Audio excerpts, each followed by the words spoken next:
Do you regret how things played out yesterday? Thank you. Thank you. Can't respond. It might be unfair for the speaker to comment on things that happen in the House. Are you concerned about the dynamic in the House now? Asks of us was, well, how much do you know? Give us the evidence you have on this. Greg Fergus thought he could silence the truth, but he never saw Pierre Poilievre coming.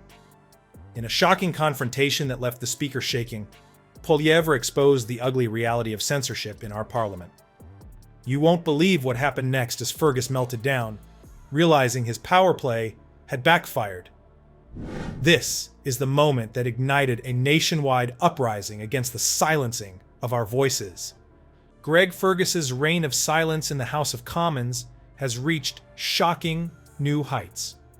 The Speaker's mute button has become his weapon of choice, striking down opposition voices left and right. It's not just a few isolated incidents.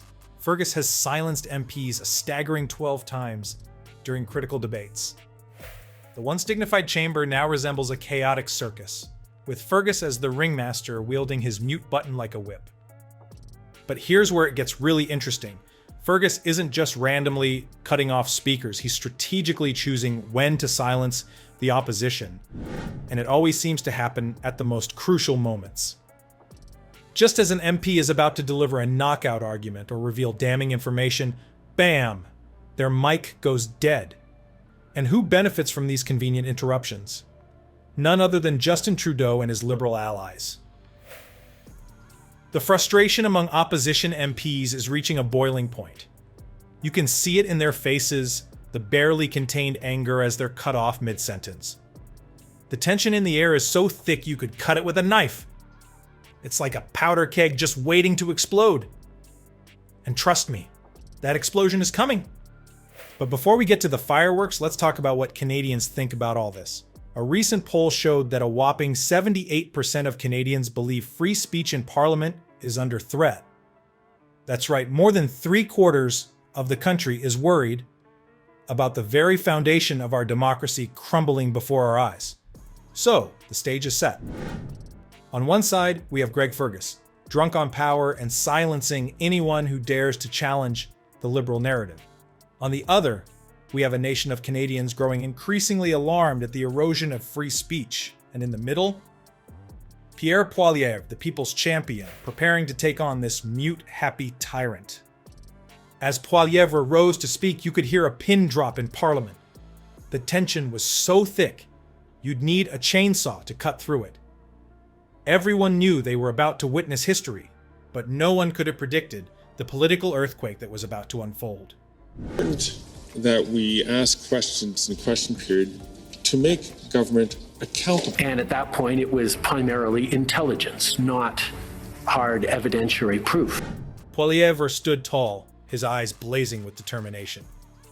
This wasn't just another debate. It was a battle for the very soul of Canadian democracy. And Poilievre? He came armed with a truth bomb that would leave Fergus wishing he could disappear into his fancy speaker's chair. The room held its breath as Poilievre unleashed a verbal assault so savage it made seasoned politicians squirm in their seats. "You can't silence the truth by muting a mic," he thundered, "no matter how desperate you are to shield your precious Trudeau." Boom. The first shot had been fired, and it hit Fergus right between the eyes. But Poilievre was just getting warmed up. He tore into Fergus's actions, calling them a blatant, in-your-face form of censorship.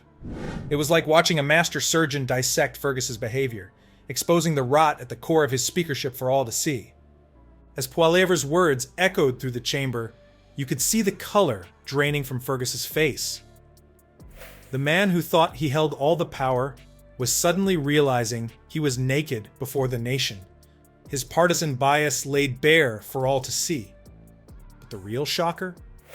How Poilievre's takedown resonated with other MPs. You could see heads nodding, eyes widening, as the truth of his words sank in. Even some Liberals looked uncomfortable, shifting in their seats, as Poilievre exposed their leader's lapdog for what he truly was. Poilievre didn't just criticize, he offered a masterclass in what true leadership looks like. He defended democratic principles with a ferocity that had Canadians cheering from coast to coast. It was a breath of fresh air in the stale, censored atmosphere Fergus had created. As Poilievre's speech reached its crescendo, you could feel the ground shifting beneath Parliament's feet. This wasn't just a confrontation, it was the spark that would ignite a firestorm. Fergus sat there, shell-shocked, as the realization dawned that his world was about to come crashing down around him. You think you've seen political drama? Fergus is about to give us a masterclass in how not to handle criticism. His reaction was so unhinged, it had MPs from both sides of the aisle picking their jaws up off the floor. The question on everyone's mind: The Speaker, as has been stated, needs to be neutral, and the position of Speaker needs to be well respected. To criticize governments overseas is, or indeed to criticize the Canadian government, is a fundamental freedom of Canada. But as always, we would work with them. How much damage can one man do to his own career in a single afternoon? As Poilievre's words hung in the air, Fergus's facade began to crumble. His face turned a deep shade of red, and beads of sweat formed on his forehead.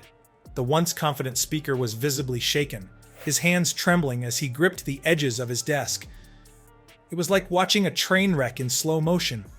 You couldn't look away, even if you wanted to. Desperate to regain control, Fergus tried to silence Poilievre, reaching for his precious mute button. But it was too late. The truth was out, and no amount of censorship could stuff it back in the box.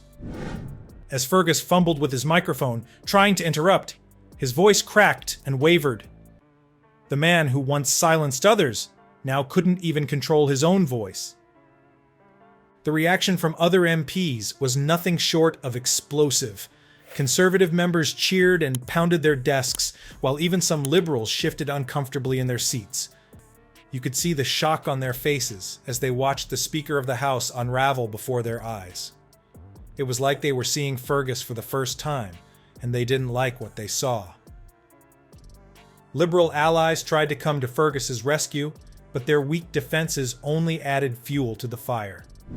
They stammered about parliamentary decorum and respect for the chair, but their words rang hollow in the face of Fergus's blatant bias. It was like watching someone try to bail out the Titanic with a teaspoon, utterly useless and almost comical. The House of Commons descended into chaos. Shouts and jeers echoed through the chamber as Fergus lost all semblance of control.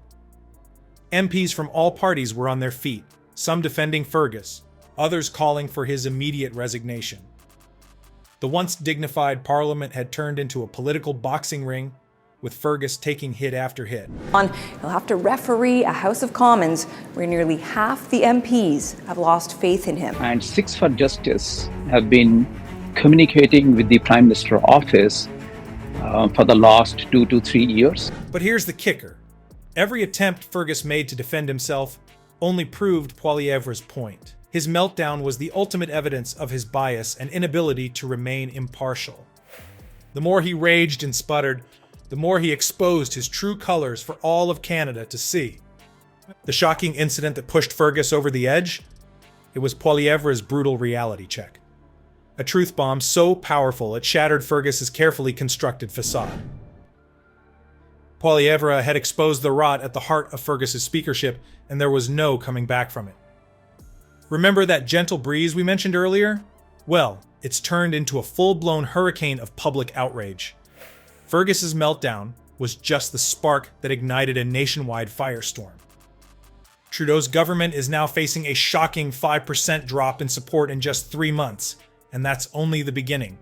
The real question is, how far will this revolt go, and who will be left standing when the dust settles?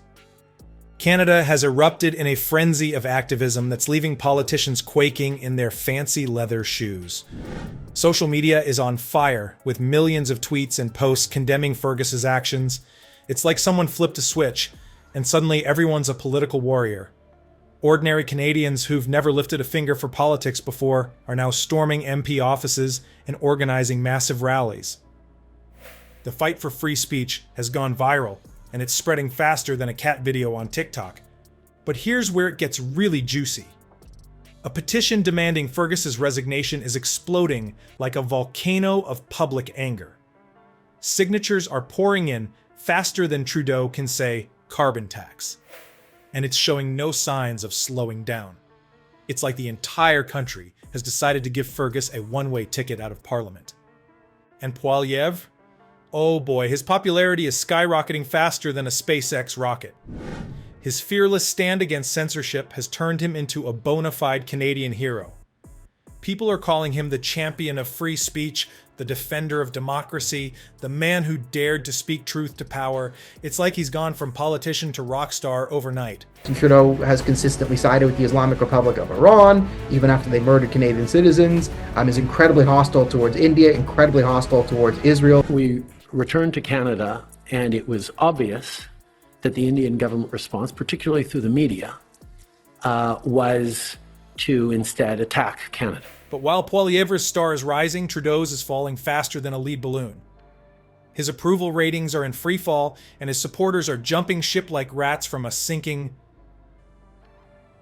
Well, you know, this single confrontation has sparked a movement that's shaking the very foundations of Canadian politics. It's not just about Fergus anymore. It's about the future of democracy in Canada. The long-term consequences of this political earthquake are still unfolding, but one thing's for sure, Canadian politics will never be the same. Will this be the end of Trudeau's reign? Will Poilievre ride this wave of public support all the way to the Prime Minister's office? And what about Fergus? Will he become the sacrificial lamb thrown under the bus to save Trudeau's skin? The answers to these questions will shape Canada's future. And trust me, you won't want to miss a single moment of this explosive political drama.